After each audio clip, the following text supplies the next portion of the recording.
particularidades do baço. A gente vai começar sobre as alterações congênitas. O baço ele pode ser multilobulado, caracterizado pela presença dos múltiplos lobos separados por fissuras na estrutura esplênica. Ele é um achado comum na ultrassonografia e sem significado clínico.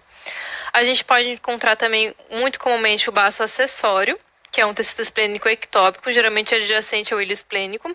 Ele é assintomático, é identificado como uma massa hipocogênica distinta do baço principal, mas com as mesmas características. Ele é importante porque nos casos de esplenectomia terapêutica, ele pode dar uma recorrência da doença de base. Então, se tiver que retirar o baço, ele também tem que ser identificado e retirado. Na esplenia, a gente tem a ausência congênita do baço, e frequentemente ela está associada a outras anomalias, como as anomalias cardíacas e abdominais. A esplenose, ela não é uma alteração congênita, ela é um autotransplante heterotópico, principalmente após o trauma, mais comum, ou procedimento cirúrgico esplênico. E ele é diferenciando tal entidade das anomalias congênitas do baço, que é a baço acessória e a poliesplenia. Quando a gente está diante de uma suspeita de baço ectópico, a cintilografia com hemácias marcadas com tecnésia pode ajudar a confirmar a presença do tecido ectópico, que muitas vezes é difícil só por imagem.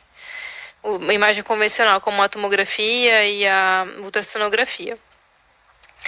Então, algumas anomalias de posicionamento, né? A gente pode ter a heterotaxia dos sítios inversos, quando o baço está localizado do lado direito ao invés do lado esquerdo. Nessa situação é comum que essa situação esteja encontrada também na discinesia ciliar primária, síndrome de Cartagena. A gente pode ter também os cintos ambíguos, quando a gente tem uma poliesplenia no lado esquerdo. E aqui a gente vai ter o isomerismo esquerdo com os dois pulmões, ambos os pulmões com dois lobos pulmonares. E a gente vai ter os cintos ambíguos, com a agenesia esplênica, que é uma rara, e a gente vai ter o isomerismo direito. A gente vai ter dois pulmões com 3 lobos. O isomerismo direito está muito associado à síndrome de Ivermark. Agora, definindo algumas sobre a mensuração do baço. Assim, existem muitas variáveis, muita controvérsia na literatura também. A mais aceita é que a gente meça o baço no seu eixo crânio-caudal e anteroposterior e multiplique, o valor de referência vai ser menor do que 60. Acima disso, a gente vai ter uma esplenomegalia. Para crianças, a gente, como em muitas outras situações, a gente vai ter tabelas de medidas de acordo com a idade. Nos adultos, a gente define essa esplenomegalia como esse valor de referência da multiplicação entre o eixo crânio-caudal e o anteroposterior maior que 60. E também a gente pode definir como, a maioria das referências bibliográficas vai falar como 13 centímetros em homens, 12 centímetros em mulheres. Quando a gente tem um baço maior que 18 centímetros, a gente está diante de uma esplenomegalia volumosa, e isso vai ajudar a gente a estreitar os diagnósticos diferenciais. Essa esplenomegalia volumosa ela é geralmente encontrada em desordens hematológicas e infecções. Outras causas de esplenomegalia, a gente vai ter as infecciosas, entre elas hepatite, HIV, leishmaniose visceral, os estados congestivos, com hipertensão portal e insuficiência cardíaca, as afecções linfohematogênicas, como linfoma, metástases, leucemia. E como eu falei assim, a gente vai ter um leque um pouco menor, um pouco mais estreito nas esplenomegalías volumosas, maior que 18 centímetros no eixo longitudinal. A gente vai encontrar aqui a talassemia maior, a leishmaniose visceral, a síndrome da esplenomegalia hiperreativa da malária, o complexo micobacterial intracelular, os linfomas, as neoplasias mieloproliferativas e a doença de Gaucher. As complicações da esplenomegalia incluem o hiperesplenismo e a ruptura espontânea do baço. Agora, falando um pouquinho sobre as lesões esplênicas focais, elas podem ser classificadas em micronodulares, quando são menores que 1 centímetro, nodulares, quando medem de 1 a 3 centímetros, e focais, quando maiores que 3 centímetros. Elas são muito inespecíficas, sendo necessário o conhecimento do histórico médico e muitas vezes a biópsia para fechar o diagnóstico definitivo. Agora, falando sobre as principais lesões focais, a gente tem os hemangiomas, que é a mais comum. Ele pode estar associado à síndrome de Hipotreno-Weber. E grandes hemangiomas podem estar associados à síndrome de Kassabach-Merritt, que é aquela anemia, a anemia, trombocitopenia e a coagulopatia. No ultrassom, ele tem uma apresentação variável, mas tipicamente é um nódulo hiperecogênico.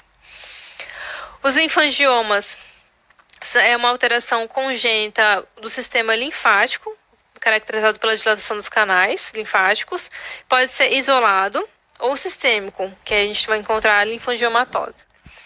O linfoma é o acometimento neoplásico mais comum do baço. Entre os sinais e sintomas encontram-se a febre, a dor local, a esplenomegalia, igual as doenças infecciosas. E ele também pode se apresentar como lesões nodulares ou de um aspecto infiltrativo.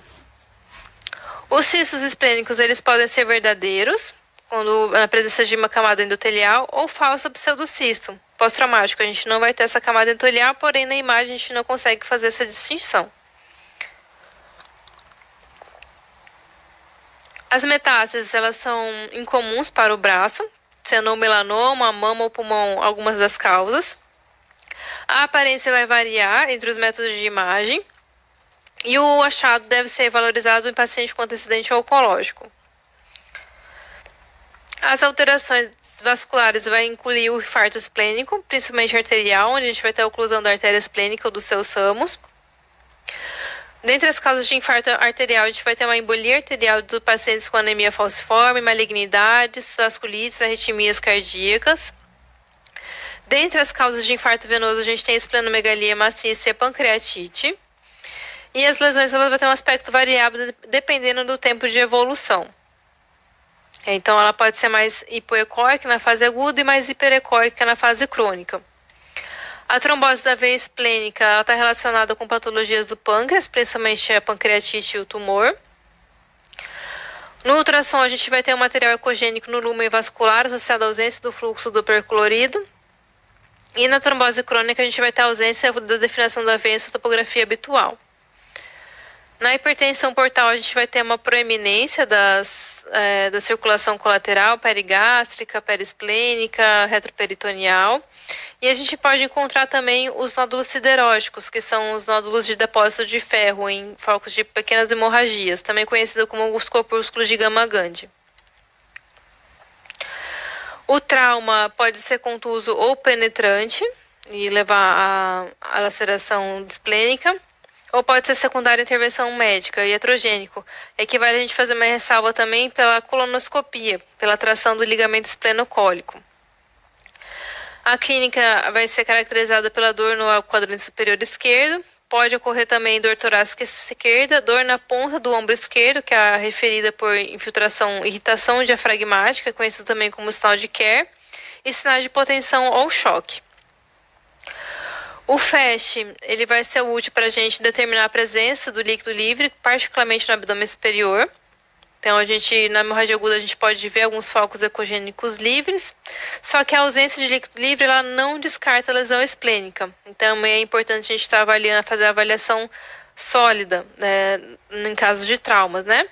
Então, a interruptação da ectossura esplênica vai indicar uma laceração, ou as regiões hipoecóicas podem representar hematômica intraparenquimatoso. As lesões traumáticas, elas podem ser divididas em 5 graus. No grau 1, a gente vai ter um hematoma subcapsular ocupando menos que 10% da superfície, ou uma laceração parenquimatosa menor que 1 centímetro de profundidade, ou ruptura capsular. No grau 2, o hematoma subcapsular vai ocupar entre 10% e 50% da superfície, ou um hematoma intraparenquimatoso menor que 5 centímetros, ou laceração parenquimatosa entre 1 a 3 centímetros de profundidade. No grau 3, o hematoma subcapsular ocupa mais que 50% da superfície. Pode ocorrer um hematoma intraparenquimatoso maior que 5 centímetros, ou uma laceração parenquimatosa maior que 3 centímetros de profundidade.